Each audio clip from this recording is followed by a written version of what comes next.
Hello, everyone. I'm a German, but I live in France, in Paris. And that's actually, by the way, a very great experience to find out how good internationalization might work for some companies. In my presentation today, I would like to give you a quick outlook of some of the offerings Google has around a localization of your online presence that you might not be aware of, because Google is doing a lot more in this space. I'm in Google for 12 years, and Google also kind of had to learn it the hard way. So when we kind of launched products, for example, analytics in other languages, were funny discussions we had at the beginning when I tried to make the case to the analytics product team, oh, we should have it in Arabic, and say, really? It costs a lot of money to localize stuff. All these words we need to translate, and oh my God, it's a right to left language. It's even the other way around. It's really complicated. After a while, we made the case, and after we had the product launched in another language, the signups were just like, what was a nice hockey stick? Let's put it this way in the graph. It tremendously changed what was going on. I would like to just give you, first of all, kind of a guidance how you can start. Localization or translation can cost a lot of money. You can spend a good amount of money, but you can start in a smart way. And the first step that I would recommend to all of you is start to, first of all, look into your measurement products. If you use Google Analytics and you have an app, use a Play Developer Console, look into where users are coming from. American companies usually have an amazing brand reputation around the world. You might be surprised what kind of users you already have on your website today. Check it out, and based on that, maybe make some decisions or start with a test. So we have tools like the Google Translate plugin that you can put into maybe your whole website or just parts of your website to just find out if you have users who would like to see your content in a different language. Yes, it is not perfect, but it's clearly labeled as an automated plugin. And if you're, let's say, a user in Estonia, you don't expect that a site is translated in Estonian, but if you offer the possibility that they can change the site into Estonian language, and it's kind of roughly the kind of idea of the site in their local language available, they will highly appreciate that. And it's a great way to test what's going on in different markets. We have in Google also, when you're going into other markets, a lot of guidance around, for example, how you should develop your website in the different languages in the different markets. Because it's not just about translation of the content of a website. It's also about adjusting to the local specifics, like making sure the date format is in the right way. US versus Europe, date and month is the other way around.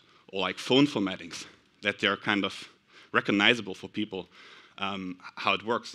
We have a site for that, for your developers. Just send them over there. It's all open source. A lot of stuff can be used and help you to kickstart your efforts in other markets. And one thing I would like to mention just briefly here, we'll have a breakout later on in that in more detail. What we have already today, if you develop an app and you want to go into another language, in the Play Developer Console, you can request a translation into another language. 33 languages. You can do it. Some of the top apps in Google Play have actually leveraged the service. It's great, and in a few days you can have your app in another language by officially vendor-translated services. What I also would like to briefly mention today in the few minutes that I have is we have a service that a lot of people might not be aware of, and that is especially interesting when you look into large-scale translation. The Google Translator Toolkit. Because when you look into how you maybe manage your localization or translation into other languages, you might work with vendors, with freelancers, you might have people in-house. The bigger a market is for your overall performance of the company, you hire people, of course, internally, but manage all these kind of people can be quite messy. And we have a platform that actually can help you with that. So the Google Translator Toolkit is a cloud-based solution that can help you to manage all the workflows around translation into one single platform. It can help you make sure that content stays for you in-house. It's not handed over to thousands of different, let's say, vendors or freelancers. That you can build up a translation memory, for example, if you want to make sure that your brand is always written the same way, and that basically a lot of people can work on the platform at the same time. And it's so good, even we use it internally. So Google is using this platform as well to translate, for example, even legal documents into other languages, to manage all our, let's say, translation vendors that we use, and make sure we keep control in a centralized way. And you can even combine it with machine learning components. So Google Translate has, for example, an API that you could leverage if you would like to translate things at scale, where, let's say, the context is not absolutely important, like just a list of words.